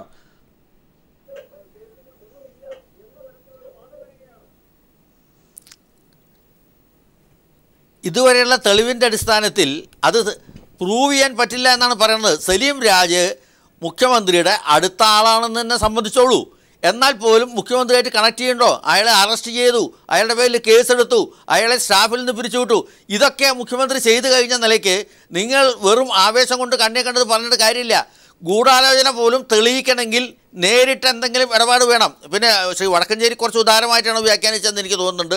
പൊതു താല്പര്യമില്ലാതെ സ്വന്തം സ്വത്ത് സമ്പാദ്യത്തിനോ മറ്റാരുടെയെങ്കിലും സ്വത്ത് സമ്പാദ്യത്തിനോ ഒരു പൊതു സേവകൻ, അതായത് പബ്ലിക് സർവൻറ്റ് ഇടപെട്ടാൽ പോലും അഴിമതി നിരോധന നിയമത്തിൻ്റെ പരിധി വരുമെന്നാണ് ഞാൻ മനസ്സിലാക്കിയിട്ടുള്ളത്. അപ്പോൾ അത് കുറച്ച് വിശാലമായ നിയമം തന്നെയാണ്. എന്നിട്ട് പോലും സലീം രാജ് നേരിട്ട് ഇടപെട്ട് ഏതെങ്കിലും ആനുകൂല്യം ഏതെങ്കിലും സ്വകാര്യ വ്യക്തിക്ക് കൊടുത്താൽ പോലും അയാളുടെ പേരിൽ അഴിമതി വരും എന്നല്ലാതെ മുഖ്യമന്ത്രി നേരിട്ട് ഇടപെടുന്നു തെളിയിക്കാവുന്ന വിധത്തിൽ നമുക്ക് സലീം രാജിനെ പോലെയുള്ള ഒരു സാധാരണ പോലീസുകാരൻ ഗൺമാൻ ചെയ്യുന്നു എങ്കിൽ സാധാരണ ഒരു പോലീസുകാരൻ അല്ല അദ്ദേഹം നിൽക്കുന്നത് മുഖ്യമന്ത്രിയുടെ ഗൺമാനായിട്ടാണ്. മുഖ്യമന്ത്രിയുമായിട്ട് വളരെ അടുത്ത ബന്ധമുണ്ടാകുന്നു. മുഖ്യമന്ത്രിയെ വിളിക്കുന്ന ഫോണുകൾ പോലും ഗൺമാൻ എടുത്ത് അറ്റൻഡ് ചെയ്യുന്നതായി മാധ്യമങ്ങൾ റിപ്പോർട്ട് ചെയ്യുന്നു. എം വി ഗോവിന്ദൻ മാസ്റ്റർ പറഞ്ഞതുപോലെ ആ ഫോൺ കോളിൻ്റെ ലിസ്റ്റ് ചോദിച്ചപ്പോൾ അത് AG അതിന് സാങ്കേതികമായ തടസ്സങ്ങൾ പറയുന്നു. അപ്പോൾ AG, അഡീഷണൽ AG, അങ്ങനെ പല മുഖ്യമന്ത്രിയുടെ പ്രൈവറ്റ് സെക്രട്ടറിമാർ, അല്ലെങ്കിൽ മുഖ്യമന്ത്രിയുടെയും റവന്യൂ മന്ത്രിയുടെയും പ്രൈവറ്റ് സെക്രട്ടറിമാർ, അങ്ങനെ കൊച്ചിയിലെ DCP, ഇവരെല്ലാവരും സലീം രാജിന് വേണ്ടി നിൽക്കുമ്പോൾ, അതായത് രാഷ്ട്രീയ കേന്ദ്രം മുതൽ ഉദ്യോഗസ്ഥ തലങ്ങൾ വരെ ഒരാളെ സഹായിക്കാൻ വേണ്ടി നിൽക്കുന്നു എന്ന ഒരു പ്രതീതിയാണ് ഉണ്ടാകുന്നത്. അതിൽ യാഥാർത്ഥ്യമുണ്ടെന്ന് കാണുന്നു. ആണ്, യാതൊരു സംശയവുമില്ല, പ്രതീതി അതാണ്. പക്ഷേ നിയമദൃഷ്ടി അത് പോരാ. മുഖ്യമന്ത്രിയുടെ വീട്ടിൽ താമസിക്കുന്ന ഒരാൾ അയാളുടെ വീട്ടിൽ പോയിട്ട് ഗാർഹിക പീഡനം നടത്തിയാൽ മുഖ്യമന്ത്രിയെ പ്രതിയാക്കാൻ പറ്റാത്ത പോലെ തന്നെയാണ്. നിങ്ങൾ വ്യക്തിപരമായി അദ്ദേഹത്തിൻ്റെ കുടുംബ ബന്ധങ്ങളുള്ള ആളുകളും അവരെ സഹായിക്കാനൊക്കെ സലീം രാജ് ഇടപെട്ട് കാണും. അത് എന്നിട്ട് പോലും ഗൂഢാലോചനയ്ക്ക് എത്താനേ കഴിഞ്ഞിട്ടുള്ളൂ എന്നുള്ളതാണ് ഞാനീ പറയുന്നത്. നിയമദൃഷ്ടിയാലാണ്. അതുകൊണ്ട് തന്നെ ശ്രീ വടക്കഞ്ചേരിയും പറയുന്നത്, അല്ലാണ്ട് ഏതെങ്കിലും സ്ഥാപിത താല്പര്യമുണ്ടായിട്ടില്ല. ഉമ്മൻചാണ്ടി ഈ വക കാര്യത്തിൽ വളരെ ഉദാസീനനായി ആളുകളെ സ്വീകരിക്കുന്ന ഒരാളാണ്. ഏത് ക്രിമിനലിനും അവിടെ എപ്പോൾ വേണമെങ്കിൽ ചെന്ന് കയറാവുന്ന ഒരു അവസ്ഥയുള്ള ഒരാളാണ്. അത് അദ്ദേഹത്തിൻ്റെ ഒരു ശൈലിയാണ്. പക്ഷേ അദ്ദേഹത്തെ ഡയറക്റ്റായിട്ട് ഇൻവോൾവ് ചെയ്യണമെങ്കിൽ നിയമദൃഷ്ട്യ എന്തെങ്കിലും കാര്യം വേണം. സലീം രാജ് ചെയ്തിട്ടുണ്ട്. സലീം രാജ് ചെയ്തുകൊണ്ട് പറയുന്നത് അന്വേഷണത്തിന്റെ ഒരു ഘട്ടമേ ആയിട്ടുള്ളൂ. ശ്രീ നാസറും കിഷോറും പറയുന്നത് അന്വേഷണത്തിന്റെ ഒരു ഘട്ടമേ ആയിട്ടുള്ളൂ. ഇപ്പോഴത്തെ ചോദ്യം ചെയ്യലിൽ ഇപ്പോൾ സലീം രാജിനെ മാത്രമല്ലല്ലോ ചോദ്യം ചെയ്യുന്നത്, കൂടെ 10 പേരെയും ചോദ്യം ചെയ്യുന്നു. ആ കൂട്ടത്തിൽ എവിടേക്കൊക്കെയാണ് ഇതിന്റെ ബന്ധം പോകുന്നതെന്ന് വരും ദിവസങ്ങളിൽ പുറത്തു വരും. അവരാരെങ്കിലും ഒരാൾ മുഖ്യമന്ത്രി ആവശ്യപ്പെട്ടിട്ടാണ് ഞാൻ ഇത് ചെയ്തതെന്ന് പറഞ്ഞാൽ തീർച്ചയായിട്ടും മുഖ്യമന്ത്രിയുടെ പേരിലും കേസ് വരും. സ്വാഭാവികമായും ഈ കേസിൽ മുഖ്യമന്ത്രിയെയും ചോദ്യം ചെയ്യേണ്ടി വരും. സമ്പൂർണ്ണ അദ്ദേഹം പഠിപ്പിച്ചത്. തീർച്ചയായിട്ടും മുഖ്യമന്ത്രിയെ ചോദ്യം ചെയ്യേണ്ടി വരും. മുഖ്യമന്ത്രിയുടെ പേര് ആരെങ്കിലും പറയുമ്പോഴാണ്. അതിന് മുമ്പ് ചോദ്യം ചെയ്യാൻ പറ്റില്ല. നിങ്ങൾ എന്താണ് വിചാരിക്കുന്നത്? ഒരു മുഖ്യമന്ത്രിക്ക് ഒരു രാജ്യത്ത് ഒരു സ്റ്റാറ്റസ് ഇല്ലേ? പെട്ടെന്ന് കയറിയിട്ട് മുഖ്യമന്ത്രിയെ ചോദ്യം ചെയ്യാൻ പറ്റും? ആരെങ്കിലും ഒരാൾ പറഞ്ഞു ഇല്ല. മുഖ്യമന്ത്രിയുടെ ഉദാരത കൊണ്ട് ഞാൻ താങ്കളിലേക്ക് തിരികെ വരാം. മുഖ്യമന്ത്രിയുടെ ഒരു ഉദാരത കൊണ്ടാണ് ഇങ്ങനെയൊക്കെ സംഭവിച്ചത് എന്ന് പറഞ്ഞ് നമുക്കിതിനെ വ്യാഖ്യാനിക്കാൻ കഴിയുമോ? ഇല്ല, രാജൻ സാർ പറഞ്ഞ് നിർത്തിയെടുത്തൊന്നും തുടങ്ങണം തോന്നുന്നു. ഞാൻ അദ്ദേഹത്തിന്റെ ശിഷ്യൻ കൂടിയാണ്. അതുകൊണ്ട് രാജൻ സാർ തന്നെ പറഞ്ഞോട്ടെ. മുതിർന്ന മാധ്യമപ്രവർത്തകൻ ഗുരുനാഥൻ അത് തന്നെ പറയാൻ പറ്റുള്ളൂ. Thank you sir. അത് തെളിവില്ലാത്തോടത്തോളം അങ്ങനെ അല്ലാതെ എങ്ങനെ പറയും മിസ്റ്റർ? ഞാൻ പറഞ്ഞിട്ട് ഞാൻ പറഞ്ഞ അദ്ദേഹം എങ്ങനെ വ്യാഖ്യാനിച്ചു എന്ന് അറിഞ്ഞൂടാ. അദ്ദേഹം പറഞ്ഞത് ഇപ്പോൾ മുഖ്യമന്ത്രിക്ക് ഇതിനകത്ത് എന്തെങ്കിലും മാലിഫൈഡ് ഇന്റൻഷൻ ഉണ്ടായിരുന്നു, മുഖ്യമന്ത്രിക്ക് ഇതിനകത്ത് എന്തെങ്കിലും ബെനിഫിറ്റ് ഉണ്ടായിരുന്നോ, മുഖ്യമന്ത്രിക്ക് ഇതിനകത്തുനിന്ന് എന്തെങ്കിലും നേട്ടം ഈ കേസിൽ നിന്ന്, ഈ കടകംപള്ളി കേസിൽ നിന്നോ അല്ലെങ്കിൽ കളമശ്ശേരി കേസിൽ നിന്നോ മുഖ്യമന്ത്രി എന്ന് പറയുന്ന വ്യക്തിക്ക് എന്തെങ്കിലും സാമ്പത്തിക ലാഭമോ അല്ലെങ്കിൽ മറ്റെന്തെങ്കിലും രാഷ്ട്രീയമോ അല്ലെങ്കിൽ അതുപോലുള്ള എന്തെങ്കിലും ബെനിഫിറ്റ് അദ്ദേഹത്തിന് അക്രൂ ചെയ്തിട്ടുണ്ടോ എന്നുള്ളൊരു ഇഷ്യൂ ആണ്. അത് ഇവിടെ ഉണ്ടായിട്ടില്ലാത്തടത്തോളം കാലം മുഖ്യമന്ത്രിയോടൊപ്പം നിന്നിരുന്ന പേഴ്സണൽ സ്റ്റാഫിൽ ഉണ്ടായിരുന്നു ഒരാളാണ് അയാൾ ഇതിനകത്ത് അക്യൂസ്ഡ് ആയി പോയി എന്നുള്ളത് കൊണ്ട് മുഖ്യമന്ത്രിക്ക് എന്ത് റോളാണ് നമ്മൾ ആലോചിച്ച് കൊടുക്കുന്നത്? മുഖ്യമന്ത്രിയുടെ റോള് കൃത്യമായും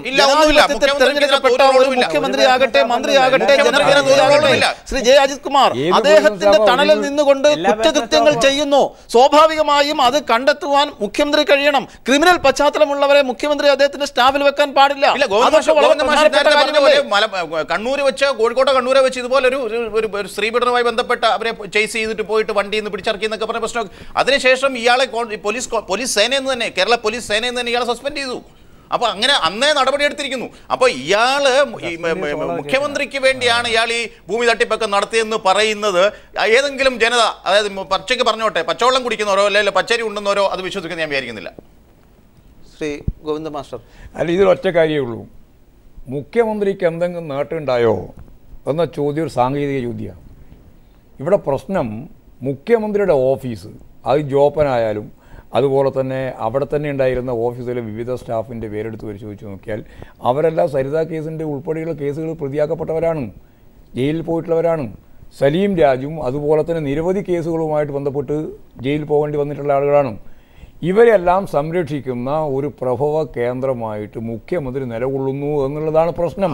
അത് കേക്ക് ഇങ്ങനെയുള്ള ആളുകളാണ് മുഖ്യമന്ത്രിയുടെ സ്റ്റാഫിലേക്ക് മുഴുവൻ വരുന്നത് എന്നത് ഗൗരവപൂർവ്വം ആലോചിക്കണ്ടല്ലേ?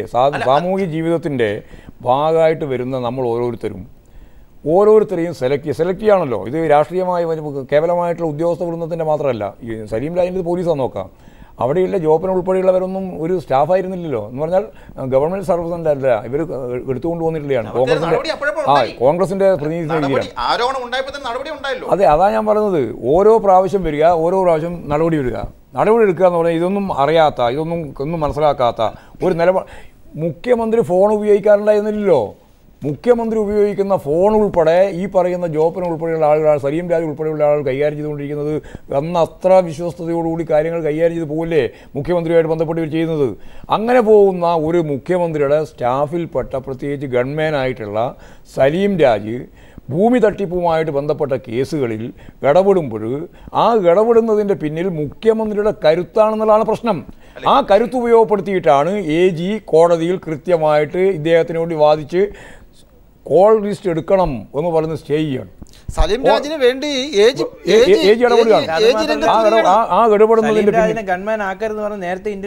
മാത്രമല്ല കോടതി തന്നെ പറഞ്ഞല്ലോ, ഈ ഒരു സാധാരണ കോൺസ്റ്റബിളിന് കോടാനുകോടി ഉറുപ്പികയുടെ ഇടപാട് നടത്താൻ എന്താ വഴി എന്ന് കോടതി ചോദിച്ചല്ലോ. ആ വഴി വേറൊന്നുമല്ല. ആ വഴി കൃത്യമായിട്ടുള്ള വഴി യഥാർത്ഥത്തിൽ മുഖ്യമന്ത്രിയുടെ ഏറ്റവും പ്രധാനപ്പെട്ട പിന്തുണ തന്നെയാണ്. ആ പിന്തുണ ഇല്ലായിരുന്നു എങ്കിൽ ഒറ്റ ദിവസം ഈ സലീം രാജ് നിൽക്കാൻ പറ്റില്ല. ഈ പ്രധാന പ്രതിക്ക് മുഖ്യമന്ത്രിയുടെ പേഴ്സണൽ സ്റ്റാഫിൽ ഉള്ള ആളെന്നുള്ള രീതിയിലുള്ള ഒരു പക്ഷേ അയാൾ നിയമത്തിന്റെ കുറെ അൺഡ്യൂ ആയിട്ടുള്ള ചില പ്രിവിലേജസ് അയാൾ സീക്ക് ചെയ്തിട്ടുണ്ടാവും, അയാൾ തേടിയിട്ടുണ്ടാവും, കുറേയൊക്കെ കിട്ടിയിട്ടുണ്ടാവും. പക്ഷേ അത് മുഖ്യമന്ത്രിയിലേക്ക് ഈ ആരോപണത്തിന്റെ കുന്തമനം നീളാനും മാത്രം അത് പര്യാപ്തമല്ല. ഈ ആരോപണങ്ങളൊന്നും ഇത്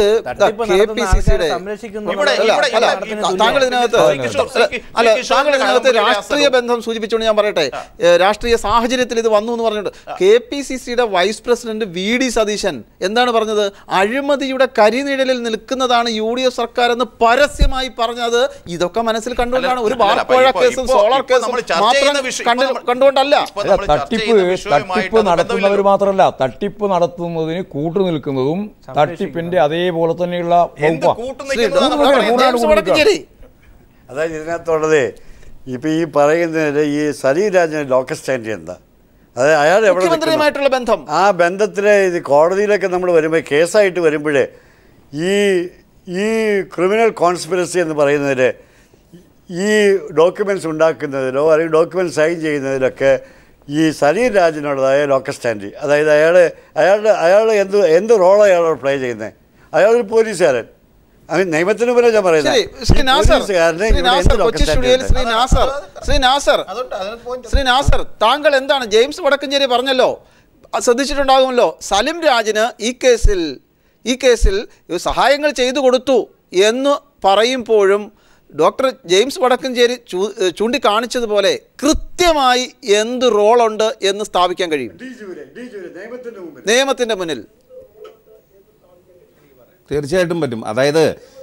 അതായത് ഇപ്പോൾ ഇവിടെ ചാനലിൽ ചർച്ച ചെയ്യുന്നത് ഏതാണ്ട് എല്ലാം തീർന്ന് ചാർജ് ഷീറ്റ് കൊടുത്ത പോലെയാണ് ഇവർ പറയുന്നത്. അന്വേഷണം വരുന്നേ ഉള്ളൂ, അന്വേഷണം നടക്കുന്നേ ഉള്ളൂ, പ്രതികളെ കസ്റ്റഡി കിട്ടിയിട്ടുള്ളൂ. കസ്റ്റഡി കിട്ടി ക്വസ്റ്റ്യൻ ചെയ്ത് ഇന്നും നാളെ മറ്റേന്നൊക്കെ ആയിട്ട് അതിനോട് കണക്റ്റഡ് ആളുകളെ ചോദ്യം ചെയ്ത് തെളിവുകൾ ശേഖരിച്ച് 24-ാം തീയതി വരെ ഡേറ്റ് ഉണ്ട്. ഇന്ന് ഡേറ്റ് 4 ആയിട്ടുള്ളൂ. തിരക്കൊന്നും പിടിക്കണ്ട, 20 days ഉണ്ട്, 20 ദിവസമുണ്ട്. അപ്പോൾ ഈ ദിവസത്തിനുള്ളിൽ ഈ സംഗതികളൊക്കെ കയറും എന്നുള്ള കാര്യത്തിൽ എനിക്ക് വിശ്വാസക്കുറവൊന്നുമില്ല. അഥവാ കയറിയില്ലെങ്കിൽ കയറ്റാനുള്ള മാർഗം ഞാൻ വേറെ നോക്കും, ഞങ്ങൾ വേറെ നോക്കും. ഞങ്ങളൊരു ഒറ്റക്കല്ല, ഒരു വലിയ കൂട്ടമായിട്ടാണ് ഞങ്ങൾ ഇതിനു വേണ്ടി ശ്രമിക്കുന്നത്. മുഖ്യമന്ത്രി ഞങ്ങൾക്ക് ഉമ്മൻചാണ്ടി മുഖ്യമന്ത്രിയാണെന്നുള്ള ഞങ്ങൾക്ക് പ്രശ്നമൊന്നുമില്ല. ഞങ്ങൾക്ക് പ്രശ്നം ഇതിൽ ആര് തട്ടിപ്പ് നടത്തി ആര് കൂട്ടുനിന്നു. ഞാൻ വിശ്വസിക്കുന്നില്ല സലീം രാജാണ് ഈ തട്ടിപ്പ് നടത്തിയെന്ന്. സലീം രാജിനെ മുന്നിൽ നിർത്തി അതിൻ്റെ മുകളിലുള്ള ആളുകളാണ് ചെയ്തെന്ന വിശ്വാസം. കാരണം കോടികളാണ് അതിനുവേണ്ടി ഇറങ്ങിയിരിക്കുന്നത്. എവിടെ നിന്ന് സലീം രാജിൻ്റെ കയ്യിൽ കോടികൾ എവിടെ നിന്ന് ഇരിക്കുന്നു? ഇപ്പോഴും ഈ സലീം രാജിന്റെ അളിയൻ അബ്ദുൽ മജീദ് ഇത് പറയുമ്പോൾ ശ്രീ ജെയിംസ് വടക്കഞ്ചേരി സൂചിപ്പിച്ചതുപോലെ വളരെ ദുർബലമായ ഒരു വകുപ്പനുസരിച്ച് അതായത് ഗൂഢാലോചന കുറ്റം ചുമത്തി മാത്രം ഇദ്ദേഹത്തെ അറസ്റ്റ് ചെയ്തിരിക്കുന്ന സാഹചര്യം. അപ്പോൾ അദ്ദേഹത്തിന് സഹായം ചെയ്തു കൊടുത്ത അദ്ദേഹം അതിന് മീതെയുള്ള ആളുകളെ ഇതുമായി ബന്ധിപ്പിക്കുവാൻ പ്രയാസമുണ്ടെന്നാണ് പറഞ്ഞു വരുന്നത്. അങ്ങനെ വരുന്ന സാഹചര്യത്തിൽ ഇവരുടെ ബന്ധങ്ങൾ പുറത്തു കൊണ്ടുവരുന്ന എന്തെങ്കിലും തെളിവുകൾ താങ്കളുടെ കൈവശമുണ്ടോ?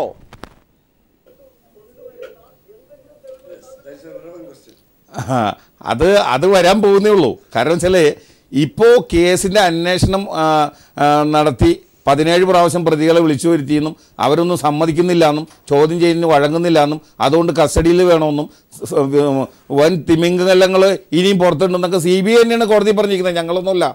മനസ്സിലായോ? അപ്പോൾ അവരെ ചോദ്യം ചെയ്ത് കാര്യങ്ങൾ വരുമ്പോൾ ഈ പറഞ്ഞ ആളുകളൊക്കെ തനിയെ വന്ന് കയറിക്കോളും അതിൻ്റെ അകത്ത്. ഞങ്ങൾക്ക് ഉറപ്പുണ്ട് അതിൻ്റെ അകത്ത് കയറുമെന്ന്. കാരണം ഞങ്ങളുടെയൊക്കെ കൂടി മൊഴിയെടുത്തിട്ടല്ലേ കാര്യങ്ങൾ മുമ്പോട്ട് പോയിക്കൊണ്ടിരിക്കുന്നത്. തീർച്ചയായിട്ടും വരും. എനിക്ക് നല്ല പൂർണ്ണമായിട്ടുള്ള വിശ്വാസമുണ്ട്. ഇതിപ്പോൾ മുഖ്യമന്ത്രിയും ഉമ്മൻചാണ്ടിയെ എനിക്ക് ചിന്തയൊന്നുമില്ല, ഞാൻ അങ്ങനെ ആലോചിച്ചിട്ട് പോലുമില്ല.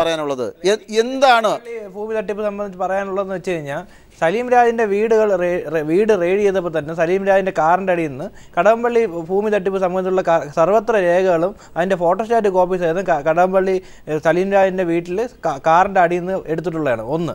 2, സലീം രാജിൻ്റെ ഫോൺ ഡീറ്റെയിൽ പരിശോധിച്ചതെല്ലാം ശരി. അപ്പോൾ അങ്ങനെയാണെങ്കിൽ ജെയിംസ് വടക്കഞ്ചേരി പറഞ്ഞ പോലെ 120B അനുസരിച്ച് കേവലം ദുർബലമായ ഒരു വകുപ്പ് ചുമത്തി കേസെടുത്തു എന്നുള്ളതാണ് ഇപ്പോൾ ചർച്ചാ വിഷയമായിരിക്കുന്നത്. അല്ല, ഇപ്പം ഇത് ഞാൻ പറഞ്ഞില്ലേ, ഇതിപ്പോൾ ഇതിൻ്റെ അന്വേഷണം ഇത് മുന്നോട്ട് പോയിക്കൊണ്ടിരിക്കുകയാണ്. ആദ്യം പറഞ്ഞ ഞാൻ CBI ഓഫീസായിട്ട് ബന്ധപ്പെട്ട് സലീം രാജ് ആദ്യം മുതൽ അന്വേഷണമായിട്ട് ഒരു കാര്യത്തിനും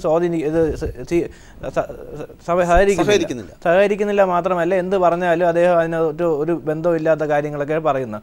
അങ്ങനെയാണ് ഇവർക്ക് നാർക്കോ അനാലിസിസ് ചെയ്യണമെന്ന് പറഞ്ഞത്. നാർക്കോ അനാലിസിസ് ചെയ്യാൻ പറ്റത്തില്ലെന്ന് പുള്ളിക്കാരൻ കോടതി വ്യക്തമാക്കി ചെയ്തു. പിന്നീട് CBIക്ക് കുറച്ചുകൂടെ മുന്നോട്ടുള്ള വിവരങ്ങൾ ലഭിക്കണമെങ്കിൽ നേരിട്ട് അറസ്റ്റ് ചെയ്ത് ഇദ്ദേഹത്തിനെയും കൂടെ സാന്നിധ്യത്തിൽ കാര്യമായിട്ട് കസ്റ്റഡി എടുത്ത് ക്വസ്റ്റ്യൻ ചെയ്യാനേ പറ്റുള്ളൂ. ആ ഒരു സ്റ്റെപ്പ് വരെ ഇപ്പോൾ എത്തിയിട്ടുള്ളൂ. നമ്മൾ കുറച്ച് മുന്നോട്ട് ഇവരെയൊക്കെ ചോദ്യം ചെയ്യുന്ന സാഹചര്യത്തിൽ അവർ നൽകുന്ന മൊഴിയുടെ അടിസ്ഥാനത്തിൽ ഉന്നതന്മാരിലേക്ക് പോകും എന്നൊക്കെയാണല്ലോ നമ്മുടെ അനുമാനം. പക്ഷേ അതൊക്കെ ശരിവെക്കുന്ന തരത്തിൽ നിങ്ങൾക്ക് എന്തെങ്കിലും തെളിവുകൾ ഇവർക്ക് കൈമാറാനുണ്ടോ?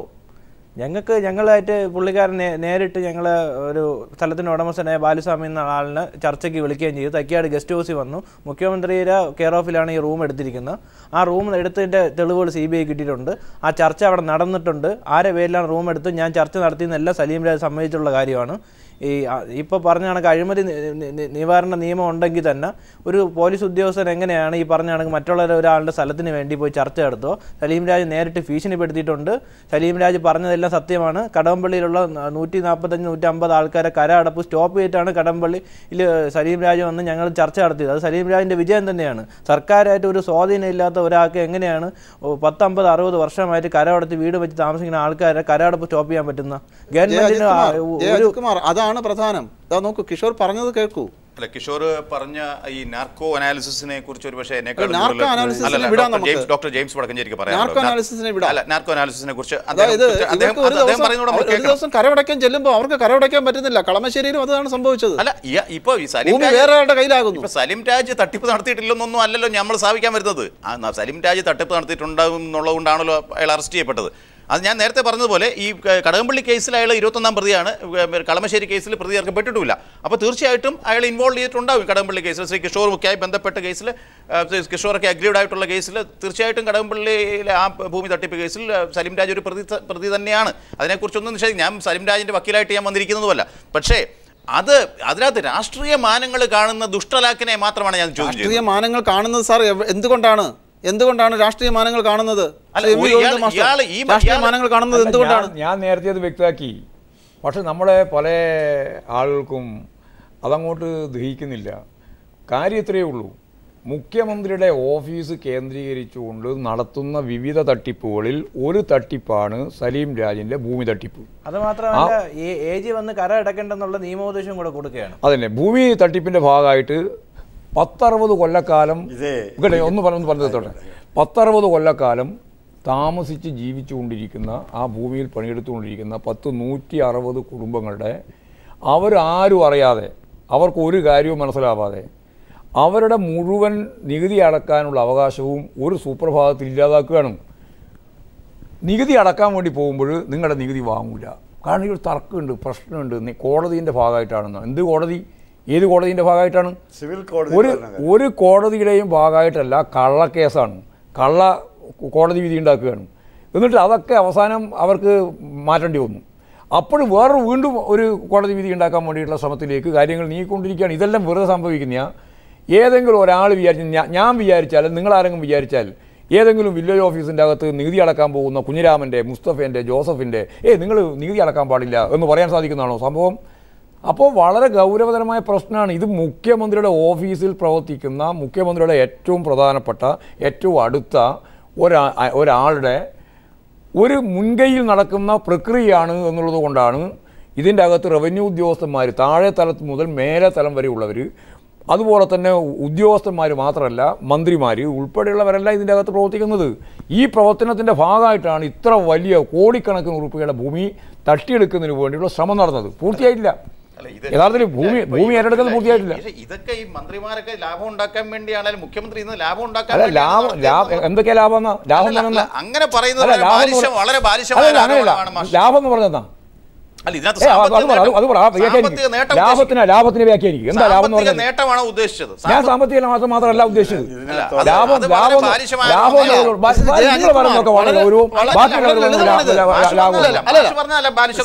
മൊത്തത്തിൽ ഈ ഭൂമി തട്ടിപ്പിലൂടെ മുഖ്യമന്ത്രിയോ അല്ലെങ്കിൽ മറ്റു റവന്യൂ മന്ത്രിയോ ഒക്കെ ലാഭം ഉണ്ടാക്കാൻ ശ്രമിച്ചു. ലളിതമായ ഒരു യുക്തി നമ്മൾ പ്രയോഗിച്ചാൽ മതി. നിങ്ങൾ ഇപ്പോൾ മുഖ്യമന്ത്രിക്ക് വേണ്ടിയിട്ട് വാക്കാലത്തിൽ നടക്കുന്നതിന് എന്തടിസ്ഥാന? ഈ മുഖ്യമന്ത്രിയുടെ ഓഫീസിൽ നിന്നുള്ള ഉദ്യോഗസ്ഥന്മാരുൾപ്പെടെ തട്ടിപ്പ് കേസിൽ പ്രതിയാക്കപ്പെട്ട് ജോലി നഷ്ടപ്പെട്ടു പോകുന്ന ഉൾപ്പെടെയുള്ള പ്രശ്നം ഉണ്ടായപ്പോൾ അതൊന്നും എനിക്ക് ബാധകമല്ല. അത് അപ്പോൾ തന്നെ നടപടി എടുത്തിട്ടുണ്ടെന്ന് മനസ്സിൽ തീരുമോ? അല്ല, ഇതല്ല. ശ്രീ കിഷോറിൻ്റെയോ അല്ലെങ്കിൽ മിസ്റ്റർ നാസറോ ഇൻവോൾവ് ചെയ്തിട്ടുള്ള ഈ ഭൂമി തട്ടിപ്പുകളിൽ അതിൽ നിന്ന് ഈ പറഞ്ഞ ഉണ്ടായ മുഖ്യമന്ത്രിക്കോ റവന്യൂ മന്ത്രിക്കോ ഒക്കെ സാമ്പത്തിക നേട്ടം ഉണ്ടായി എന്ന് പറയാൻ സാമ്പത്തിക നേട്ടത്തിന്റെ ഘടകം അവിടെ നിൽക്കട്ടെ. ഇവര് കരമടയ്ക്കാൻ ചെല്ലുമ്പോൾ വർഷങ്ങളായി ഇവർ കൈവച്ചുകൊണ്ടിരിക്കുന്ന ഭൂമിയിൽ കരമടയ്ക്കാൻ ചെല്ലുമ്പോൾ ഇത് നിങ്ങളുടെ ഭൂമി അല്ല, ഇത് കരമടയ്ക്കേണ്ട, ഇത് വേറെ ഒരാളുടെ ആണെന്ന് പറയുന്ന സാഹചര്യം ഉണ്ടാകുക. അവർ അതേക്കുറിച്ച് അന്വേഷിച്ച് ചെല്ലുമ്പോൾ അവരെ വിരട്ടുക, അത് ഞങ്ങളുടെ ഭൂമിയാണെന്ന് പറയുക. ഇങ്ങനെയൊക്കെയുള്ള സാഹചര്യം, ഇതിനെല്ലാം ധൈര്യം ഉണ്ടാകുന്നത് എവിടെ നിന്നാണ്?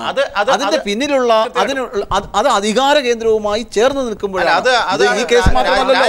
രാജൻ സാർ ആദ്യമേ പറഞ്ഞ ഒരു ലാൻഡ് മാഫിയയുടെ കാര്യം രാജൻ സാർ സൂചിപ്പിക്കുന്നുണ്ട്. അങ്ങനെ വളരെ ശക്തമായ ലാൻഡ് മാഫിയ നമ്മുടെ കേരളത്തിൽ വർക്ക് ചെയ്യുന്നുണ്ട്. ആ ലാൻഡ് മാഫിയയുടെ ഒപ്പം ഭരണസിരാകേന്ദ്രം കൂടെ നിൽക്കുന്നു എന്നൊരു സംശയം തന്നെയാണ് ഇതിനകത്ത് പ്രധാനം. അവിടെയാണ് ഇതിനകത്ത് രാഷ്ട്രീയ പ്രാധാന്യം ഉണ്ടാകുന്നത്.